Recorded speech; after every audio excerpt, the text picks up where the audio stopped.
Bien-aimés dans le Seigneur, Shalom. Nous sommes le dimanche 14 juin 2020. Notre Dieu et notre Père nous a fait du bien. Notre Seigneur,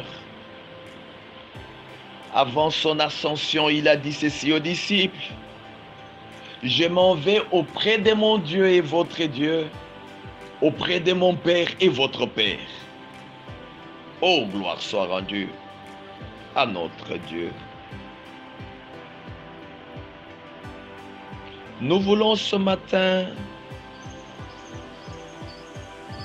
communiquer la pensée de Dieu. Mais nous voulons d'abord prier. Éternel Dieu notre Père, entre tes mains je viens laisser ta parole. La Bible nous dit que l'herbe sèche et la fleur tombe, mais la parole de l'Éternel subsiste éternellement. Mon vœu le plus cher ce matin est que cette parole produise les effets dans notre vie. Que le Saint-Esprit nous aide, ô Dieu puissant et grand. Je viens paralyser toutes les velléités sataniques et démoniaques dans le nom de Jésus-Christ. Et je viens proclamer ta seigneurie. Je viens proclamer ton règne. Je viens proclamer ta gloire, ô mon Seigneur. Et c'est dans le nom de Jésus-Christ que j'ai ainsi prié de tout cœur et je dis Amen. Bien-aimés dans le Seigneur, voilà le thème que je vous propose ce matin. Réjouissez-vous toujours dans le Seigneur. Réjouissez-vous toujours dans le Seigneur. Pour donner corps à ce message, nous allons exploiter les deux passages que voici. L'épître de Paul aux Philippiens, au chapitre 3, verset 1er. L'épître de Paul aux Philippiens, chapitre 3, verset 1er. Nous lirons encore la même épître, cette fois-là au niveau de 4e chapitre, du 4e au 5e verset. Chapitre 4, du 4e au 5e verset. Je lis au nom du Seigneur. Philippiens 3, verset 1. Au reste, mes frères, réjouissez-vous dans le Seigneur. Je ne me lasse point de vous écrire les mêmes choses et pour vous cela est salutaire. Philippiens 4, 1 à 2.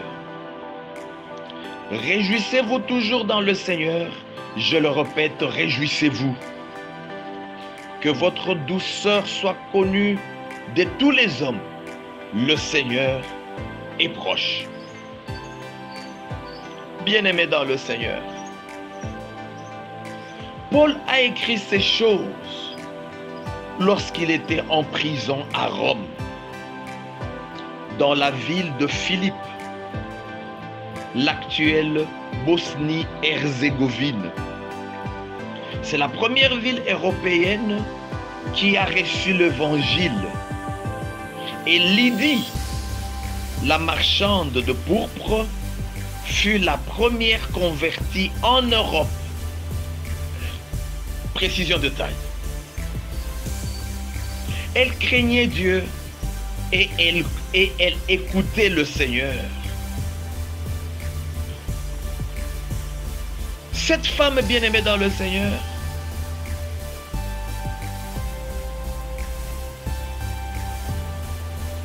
était une femme particulière.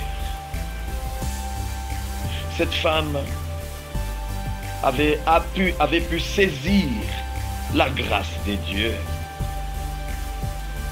Elle était très attentive à ce que disait l'apôtre Paul. Et après avoir écouté la parole, elle avait accepté de se faire baptiser, ainsi que sa famille. Et elle avait encore accepté, bien-aimé dans le Seigneur, d'installer l'église dans sa maison. Dans sa maison. Elle avait formulé cette demande à l'apôtre Paul en disant: si vous me jugez fidèle au Seigneur, entrez dans ma maison et demeurez-y. Et elle pressa l'apôtre par ses instances. Cette parole, nous la retrouvons dans Acte 16, verset 15. Acte 16, verset 15. Bien-aimé dans le Seigneur, qu'est-ce qui se passe? L'apôtre était arrêté, abandonné de tous. Mais Dieu a permis qu'il y ait un reste. Ceux de l'église de Philippe, qui lui ont apporté tout le soutien voulu et attendu. Paul dit ceci: réjouissez-vous toujours dans le Seigneur.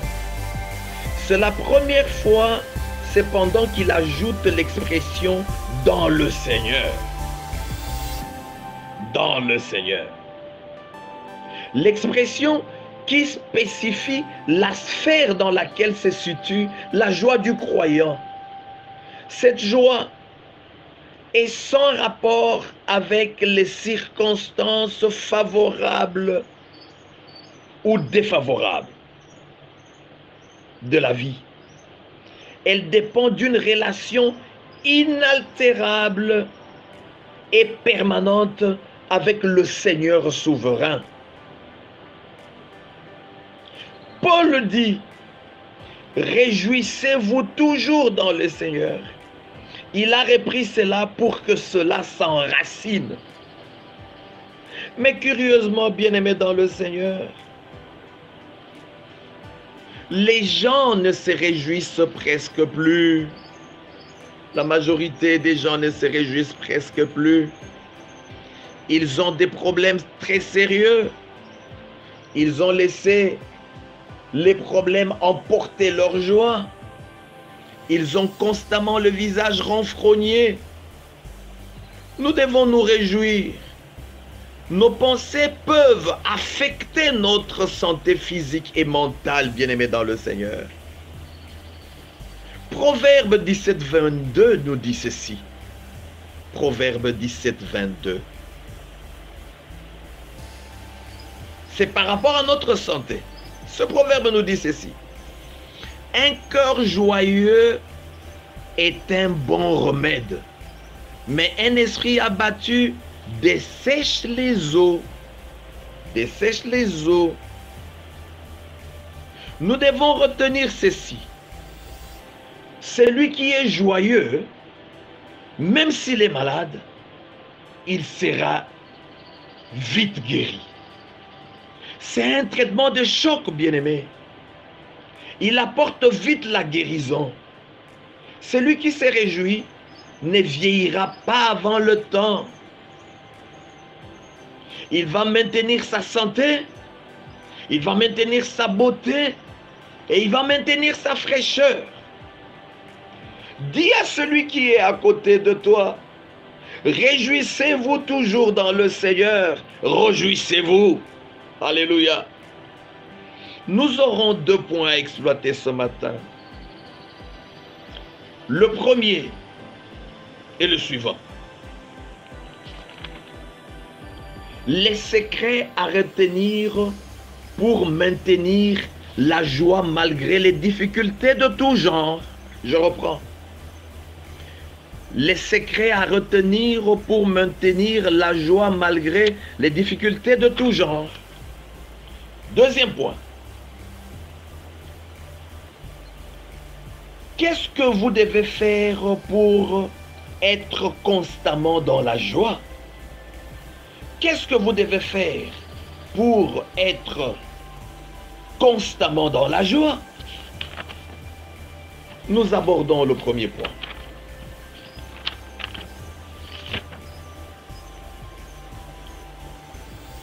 Si tu te réjouis, premièrement, si tu te réjouis dans le Seigneur, tu dois savoir que la joie protège le corps des maladies cardiovasculaires.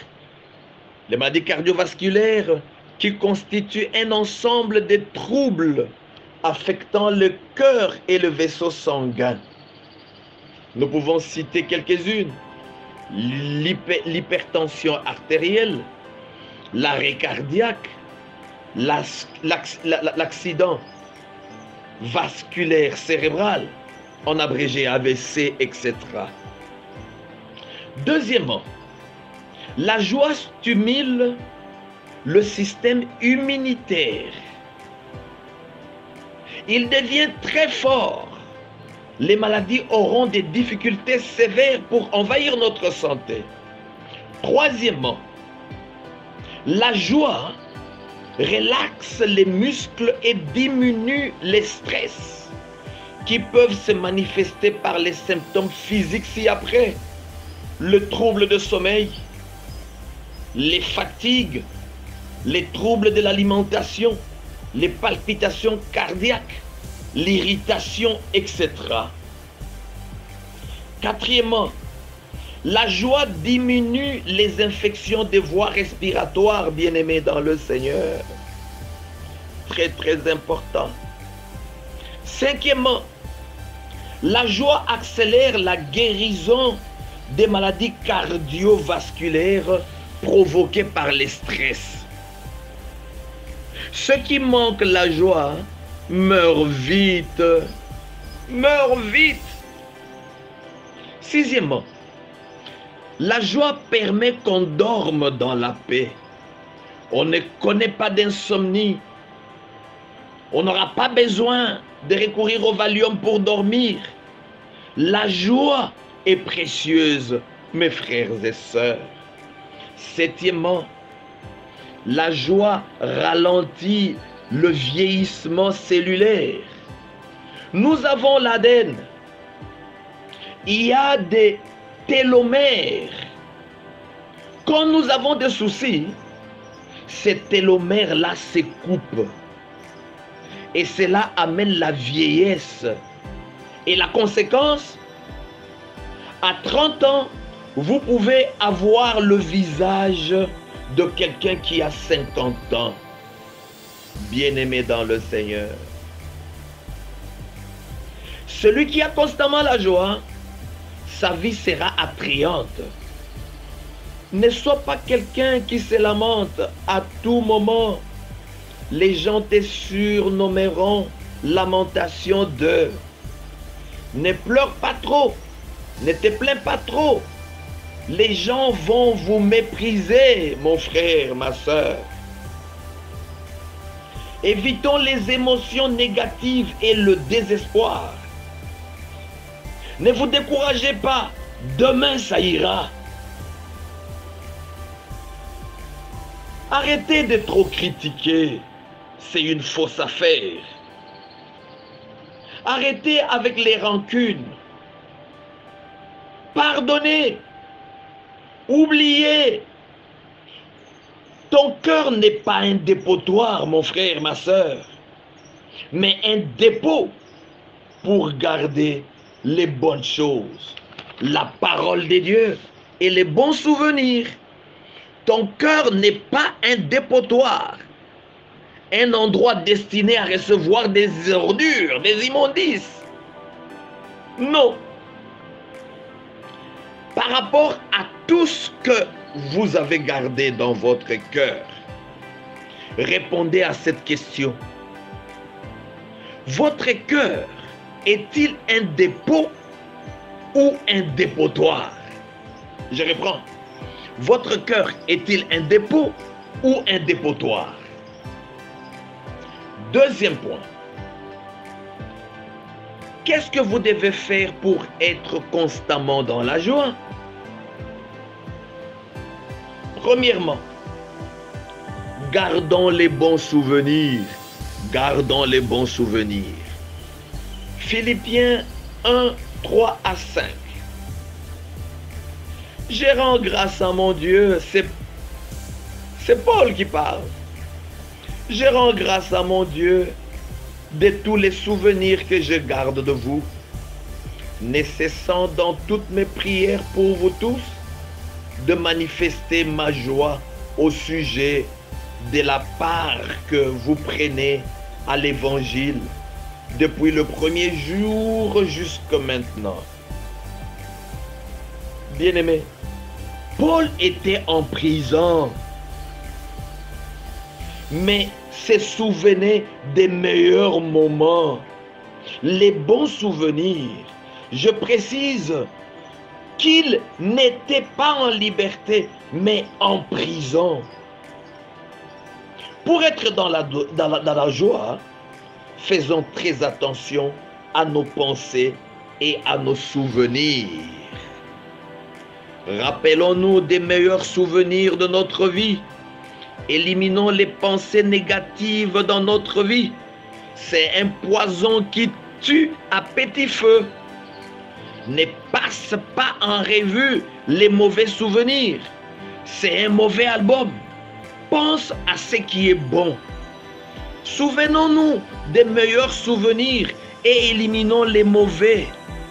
Les bons souvenirs doivent également nous amener à prendre un réel plaisir à intercéder pour les frères et sœurs dans le Seigneur. Alléluia. Deuxièmement, soyons toujours optimistes. Bien-aimés dans le Seigneur, l'apôtre Paul était en train de croupir en prison. Mais il était optimiste. Philippiens 1,19 nous dit ceci. Car je sais que cela tournera à mon salut grâce à vos prières et à l'assistance de l'Esprit de Jésus-Christ. Oh, bien-aimé, l'apôtre parle de son salut par rapport à son incarcération. Nous pouvons nous permettre de donner 4 interprétations différentes. La première, le salut ultime de Paul. La deuxième, la possibilité d'échapper à une exécution prévisible. La troisième, la justification finalement par le décret impérial. Quatrièmement, sa libération prochaine. Quoi qu'il en soit, les prévenus Paul était convaincu qu'il échapperait un jour ou l'autre lors de sa comparution devant le tribunal, de parler de Christ sans crainte ni honte, qu'il vive ou qu'il meure. Il veut honorer son Seigneur. L'apôtre Paul nous communique ce matin l'optimisme. Et j'aimerais également dire à quelqu'un ce matin qu'il ne dépend pas des temps et des circonstances, mais qu'il dépend du maître de temps et des circonstances qui est notre Dieu et notre Père. Ne perds pas espoir. On nous annonce qu'une crise sévère va subvenir après cette période de pandémie. Mais nous devons retenir ceci, que la pandémie n'est qu'une circonstance. Nous ne dépendons pas des circonstances, mais nous dépendons du maître des temps et des circonstances. Alléluia. C'est lui qui a le contrôle de l'univers visible et invisible. Bien-aimés, gardons notre foi. Ne tombons pas dans le désespoir. Tant que nous vivons, nous devons espérer. Proclame haut et fort que tu es un projet de Dieu qui étonnera tout le monde au nom de Jésus-Christ. Au nom de Jésus-Christ.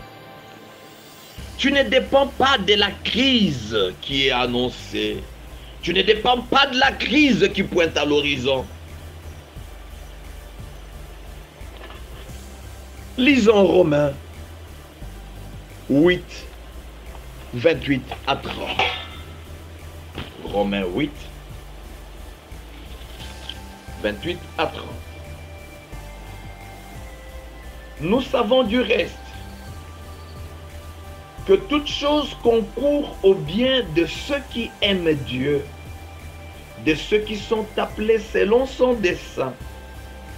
Car ceux qu'il a connus d'avance, il les a aussi prédestinés à être semblables à l'image de son Fils, afin que son Fils soit le premier-né de beaucoup de frères. Et ceux qu'il a prédestinés, il les a aussi appelés. Et ceux qu'il a appelés, il les a aussi justifiés. Et ceux qu'il a justifiés, il les a glorifiés. Acclamons cette parole, bien-aimés, acclamons cette parole. Acclamons cette parole. Dans la dernière partie de ce verset, c'est-à-dire le verset 30, le texte ne fait pas ressortir la préscience de Dieu, mais il met en relief les objectifs de Dieu pour le croyant que nous sommes, énoncés dans un ordre précis. Voilà qu'il y a un ordre précis, connu, prédestiné, appelé, justifié et glorifié. Oh, merci Seigneur. Merci Seigneur.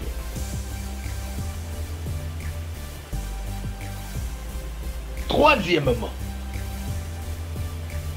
contentons-nous de ce que nous avons. Contentons-nous de ce que nous avons. Philippiens 4, 10 à 12. J'ai éprouvé une grande joie dans le Seigneur de ce que vous avez pu enfin renouveler l'expression de vos sentiments pour moi. Vous y pensiez bien, mais l'occasion vous manquait. Ce n'est pas en vue de mes besoins que je dis cela, car j'ai appris à être content dans l'état où je me trouve. Dans l'état où je me trouve. Je sais vivre dans l'humiliation et je sais vivre dans l'abondance et à être dans la disette. Oh, bien-aimé, l'apôtre savait comment s'accommoder des faibles moyens. En nourriture, en vêtements et en besoins de première nécessité.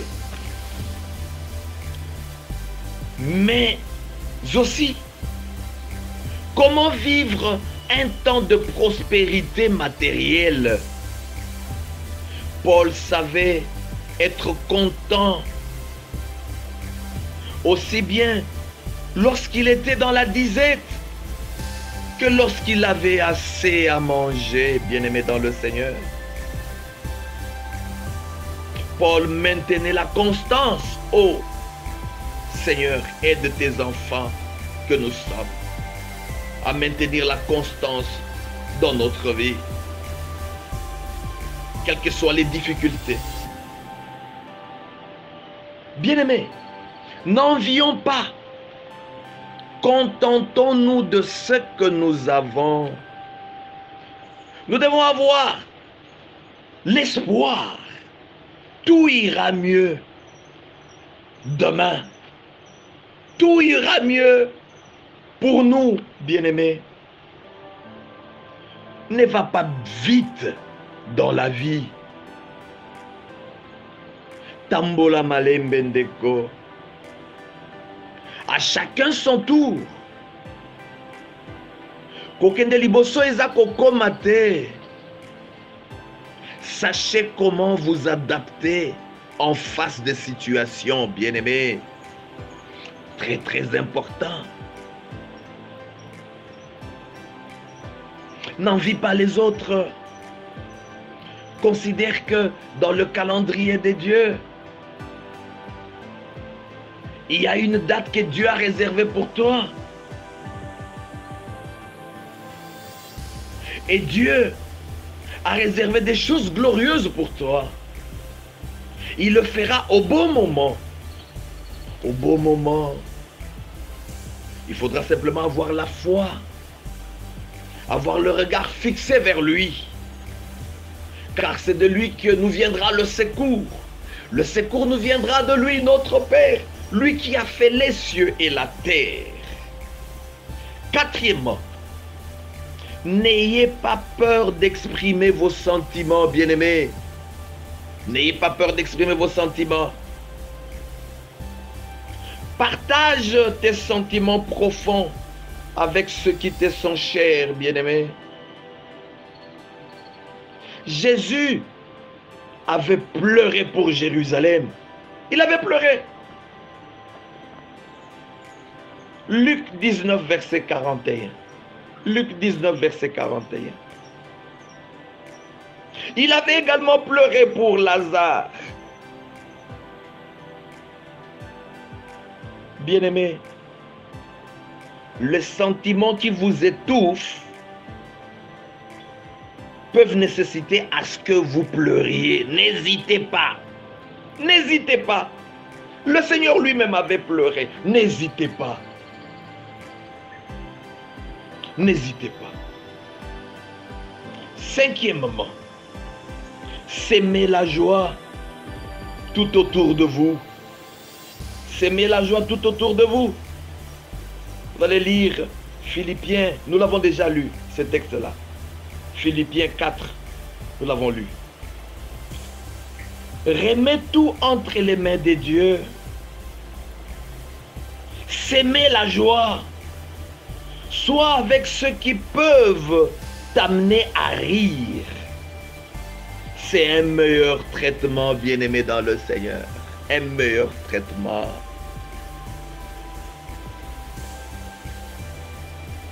Tu dois rompre avec les soucis.